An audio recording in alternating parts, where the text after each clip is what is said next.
Shalom Aleichem, everybody. What a privilege it is to talk about and to share and to think about the incredible gifts and blessings that Hashem gave us, gave you and gave me and gave to all of Bnei Yisrael in 1967 during the 6-Day War. Just the name 6-Day War is incredible. 6-Day War? Who ever heard of a 6-day war? World War I took more than 1,500 days. World War II took almost 2,200 days.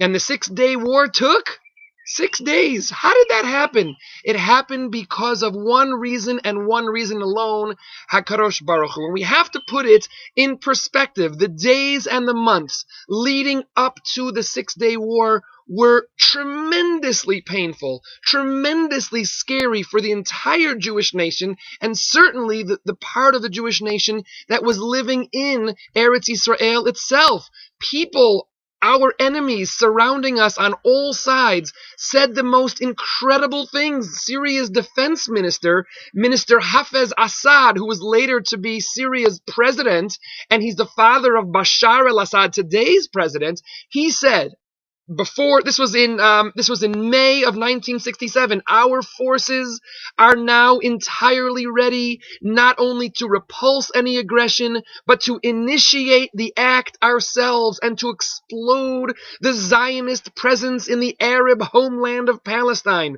The Syrian army, with its finger on the trigger, is united.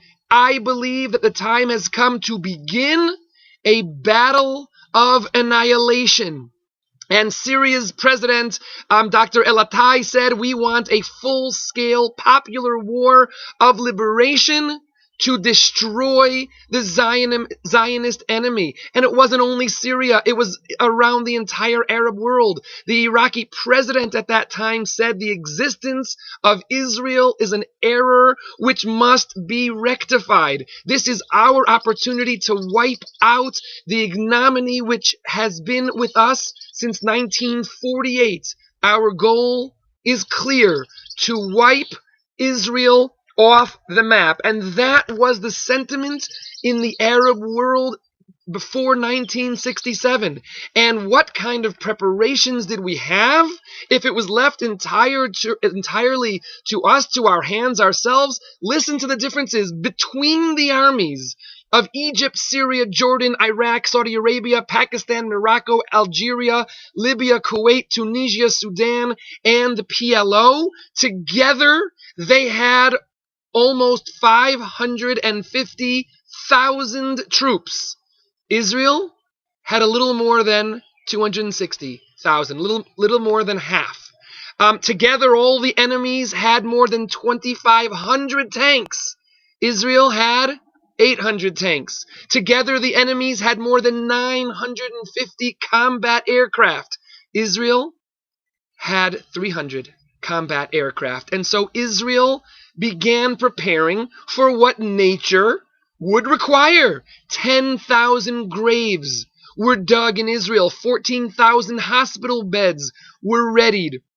Preparations were made for evacuating Israeli children to Europe. Antidotes for poison gas are stockpiled. 20,000 gas masks arrived from Germany. Thousands of volunteers came from the diaspora, and they and the local citizens began digging fortifications and defenses. This is what we were heading towards. If it were natural, that's, God forbid, what could have happened to the Jewish people, what could have happened to the state of Israel. It's too short of a video to share with you all the miracles. I don't even know. No one knows all the miracles, but I do want to share with you two powerful miracles that Michael Oren mentions in his book, 6 Days of War, a must-read for anybody who wants to read history through the eyes of God, and how miracles are so blatant in this 6 days of battle. Very, very quickly, perhaps many of us know that when the war began, June 5th, 1967, at 7:45 a.m., the Israeli Air Force launched what they called Operation Focus, Operation Mokaid. Almost all of the 300 jets flew in the sky. Only 12 were left on the ground. and they left the skies in a mass attack, and nobody saw them. And it's important to know that before the war broke out, Egypt's Air Force was on a high alert. 1/3 of their planes were in the air at all times. 1/3 of the pilots were sitting in their jets, but on the ground, and 1/3 of the pilots were resting. By the time the Israeli jets crossed into Egypt at 8:15 in the morning, excuse me, the 1/3 of the pilots who were flying had landed and were briefing the other 2/3 of the pilots who were about to take off. When the Israeli jets entered into Egyptian airspace, all of the Egyptian combat pilots were eating breakfast. And nobody knew that they were coming. I'll say almost nobody. The Egyptians shut down their entire air defense system. The soldiers were commanded not to shoot at any plane in the air because they were worried that their own forces would accidentally shoot down the plane carrying Field Marshal Abdel Hakim Amer and Lieutenant General Sidan Mahmoud, who were flying in the Sinai Desert at the time. Almost nobody saw the Israelis coming while the pilots were having coffee. I will say, I said almost.